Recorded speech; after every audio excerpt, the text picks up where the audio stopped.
اللہ تبارک و تعالیٰ نے روزوں کا اصل مقصود قرار دیا ہے تقوی. یا ایھا الذین آمنوا کتب علیکم الصیام کما کتب علی الذین من قبلکم لعلکم تتقون. تقوی کو اصل مقصود قرار دیا، اصل منزل جو قرار دیا وہ تقوی کو قرار دیا کہ روزہ ہم تم سے اس لیے رکھوا رہے ہیں تاکہ تمہارے اندر تقوی پیدا. تو کچھ تھوڑی تشریح پچھلی مرتبہ عرض کی تھی. تو یہاں حضرت والا تقوی کے بارے میں ارشاد فرماتے ہیں کہ تقوی کا امر اور فضل قرآن مجید میں جس قدر ہے غالباً کسی چیز کا اتنا نہیں. اس سے اس کا معتم بشان ہونا معلوم ہوا. حقیقت یہ ہے کہ تقوی کا استعمال شریعت میں دو معنی میں ہوتا ہے، ایک ڈرنا، دوسرے بچنا. اور تأمل کرنے سے معلوم ہوتا ہے کہ اصل مقصود تو بچنا ہی ہے، یعنی معاصی سے بچنا، مگر سبب اس کا ڈرنا ہے، کیونکہ جب کسی چیز کا خوف دل میں ہوتا ہے تبھی اس سے بچا جاتا ہے. یہ حضرت نے تقوی کی تفسیر فرمائی کہ لفظی معنی عربی زبان میں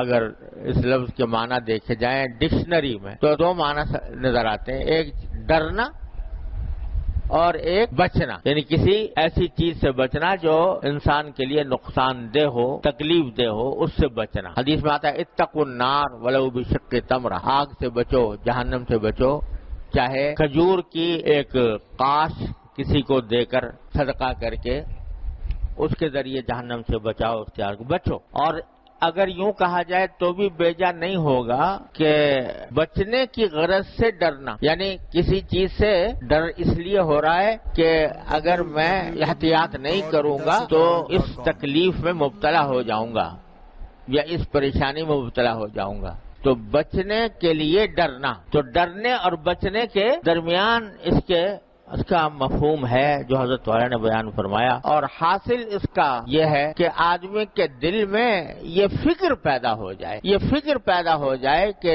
میں اللہ تبارک و تعالیٰ کی بارگاہ میں مجھے حاضر ہونا ہے، اپنے ایک ایک فعل کا جواب دینا ہے. تو اس کی وجہ سے دل میں یہ فکر پیدا ہو جائے کہ میرا کوئی کام اللہ تبارک و تعالیٰ کی مرضی کے خلاف نہ ہو جس سے اللہ تبارک و تعالیٰ ناراض ہو. اسی کو قرآن کریم نے فرمایا وَأَمَّا مَنْ خاف مقام ربه ونهى النفس عن الهوى فإن الجنة هي المأوى. من خاف مقام ربه، جو ڈرے اس بات سے کہ اس کو اپنے پروردگار کے سامنے جا کر کھڑا ہونا ہے اور اس کی وجہ سے اپنی نفسانی خواہشات سے اپنے آپ کو روکے تو جنت اس کا ٹھکانہ ہوگا. تو یہ جو فرمایا کہ خاف مقام ربہ، اپنے پروردگار کے سامنے کھڑے ہونے سے ڈرے، یعنی اس کا تصور انسان کو کے اوپر طاری ہو کہ مجھے تو اللہ تبارک و تعالیٰ کے سامنے حاضری دینی ہے، تو کہیں ایسا نہ ہو کہ میں جب حاضری دوں تو اس وقت مجھے اللہ تبارک و تعالیٰ کے سامنے پشیمانی ہو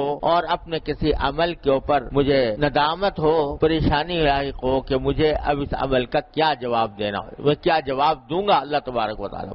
یہ تقوی ہے، یہ تقوی ہے. یہ پیدا ہو جائے تو بس ساری منزل آسان ہے. اللہ تبارک و تعالیٰ اپنے فضل و کرم سے، اپنے رحمت سے ہمیں آپ کو عطا فرما دے اپنے رحمت.